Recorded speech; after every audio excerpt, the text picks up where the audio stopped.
Hi everyone, welcome to our ABN educational channel అండి. ఈరోజు మన తెలుగు గ్రామర్ టాపిక్ వచ్చేసరికి వ్యుత్పత్త్యర్థాలు. ఏంటండి? వ్యుత్పత్త్యర్థాలు. ఈ వ్యుత్పత్త్యర్థాల్లో ఫస్ట్ వన్ వచ్చేసరికి అండి కలుడు. ఏంటండి? కలుడు అంటే నా రైటింగ్ ఎటు పోయిందండి.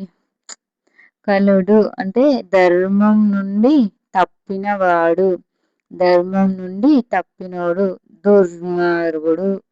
కలుడు అంటే ఏంది? దుర్మార్గుడు, ధర్మం నుంచి తప్పిన వాడు, ధర్మం నుండి తప్పినవాడు. సెకండ్ వన్ వచ్చేసరికి ఏంటంటే తురగము అంటే వేగంగా పోయేది. గుర్రం అంట అండి తురగం అంటే.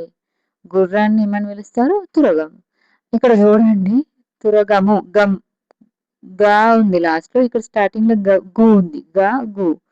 ఆ తర్వాత పక్కన రా ఉంది చూడండి, గమ్కి పక్కన తురగంలో రా ఉంది కదా, అక్కడ రా వచ్చింది. ఇక రివర్స్ లో చేస్తే గరా ఉంది కదా, అది గుర్రమైంది. తురగం అంటే గుర్రం అండి. ఇలా గుర్తుపెట్టుకోండి. ఇదేంది? వేగంగా పోయేది, వేగంగా పోయేది. నెక్స్ట్ భూజము అంటే భూమి నుండి పుట్టినది, చెట్టు. ఇంకా మనం ఆల్రెడీ తెప్పుకున్నాం అనుకుంటాను చూడండి. భూరోహము అంటే భూమి నుండి పుట్టిన చెట్టు, అలాగే భూజము అంటే కూడా భూమి నుండి పుట్టింది చెట్టు.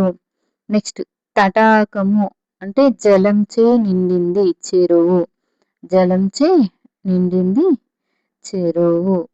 ఫిఫ్త్ వన్ వచ్చేసరికి చూడండి, తటాకం అంటే చెరువు. Fifth one కూలంకుష, ఒడ్డును వరుసకుపోయేది, ఒడ్డును వరుసకుపోయేది. నదండి కూలంకుష అంటే నది, కూలంకుష అంటే నది అంటే మీది ఒడ్డును వరుసకు పోయేది. ఇవన్నీ మన ఈరోజు యొక్క వ్యుత్పత్త్యర్థాలు. ఓకేనా? Thank you. Please like, share and subscribe.